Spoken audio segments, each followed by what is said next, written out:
part by Inked Playmats at inkedplaymats.com, your place for custom-made playmats. Design your own or shop from other featured designers. Use promo code KLOTZ to save 10% on your order. Inked Playmats, your game, your style. To do on their website, and come join us for a fun, friendly F&M environment.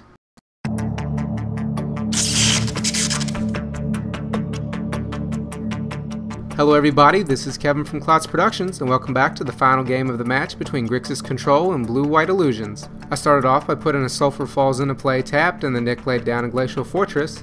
I played another Falls, and then Nick played a Ponder. He rearranged the cards and then laid down a Seachrome Coast and used it to cast a Phantasmal Bear. I was going to miss my third land drop, so I decided to go ahead and tap out to use a Think Twice and draw another card, and found yet another Sulfur Falls.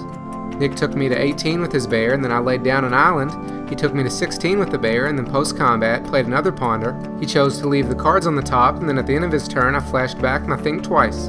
I then played a Blackcleave Cliffs, and then went down to 14 from the bear. Then post-combat Nick resolved a Geist of St. Traft. On my next turn I played a Slagstorm, however before it resolved, Nick played a Vapor Snag to bounce his Geist back to his hand and went down to 19. He replayed the Geist, and then on my turn I attempted to kill it again with a Black Sun Zenith, however he bounced it again with another Vapor Snag going to 18. He resolved the Geist a third time, and then I played another Slagstorm which finally killed it. Then post-combat I decided to go ahead and play a Chandra the Firebrand since he was tapped out. I did 1 damage to Nick with the Chandra, taking him down to 17. Then on his turn he laid down a Moorland Haunt and used a Celestial Purge to exile the Chandra. I passed my next turn after drawing a card, and then at the end of my turn Nick used his Moorland Haunt to make himself a Spirit token. He then attacked with his Spirit, however I killed it with a Geistflame. Then post-combat, Nick resolved another Geist of St. Traft. On my turn, I started out by using a Tribute to Hunger on Nick. In response, he used his Moorland Haunt to make another Spirit. However, when it came into play, I flashed back my Geistflame to kill the token, and then he still had to sacrifice his Geist, gaining me 2 life going up to 16. Nick made another Spirit at the end of my next turn, and then when he attacked with it, I killed it with a Go for the Throat. We passed a few turns only laying down lands, and then I attempted a Grave Titan. Nick tried to counter it with a Mana Leak, however I countered his Mana Leak with a Negate. Nick then copied my Titan with a Phantasmal Image, and then removed it with an Oblivion Ring. Then on my turn, I laid down a Ghost Quarter and used another Go for the Throat to force Nick to sacrifice the image.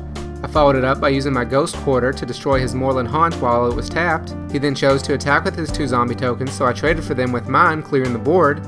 We then proceeded to play Draw Go for a couple of turns, and then at the end of one of Nick's turns I used to Think Twice to draw a couple cards. I played a Darkslick Shores tapped, and then Nick found himself another Moorland Haunt. I then laid down a Drowned Catacomb.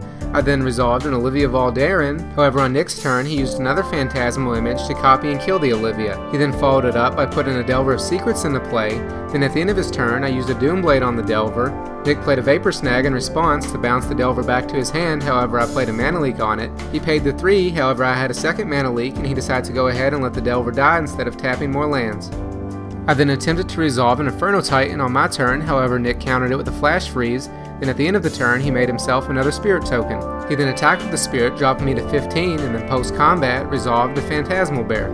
I then attempted to kill his 2 creatures with a Slagstorm, however he countered it with another Flashfreeze, so I followed it up by using a Doomblade to at least get rid of the bear. At the end of the turn, Nick made another Spirit token, and then on his turn he played a Snapcaster Mage and flashed back his Ponder. He found a Geist of St. Traft off of it and put it into play. He then took me to 13 with his 2 Spirits, and then on my turn I laid down another Ghost Quarter. Nick probably would have ended up winning the game, however at that point we were on turn 5 of time and ended up getting a 1-1 split. So that brings us to the end of this match. I hope you all enjoyed it. You can find the full version of this video in the annotations at the end, as well as links to previous highlights gameplays. And as always, if you like this or any other video, be sure to give it a thumbs up and add it to your favorites, then subscribe to be notified when more videos are online.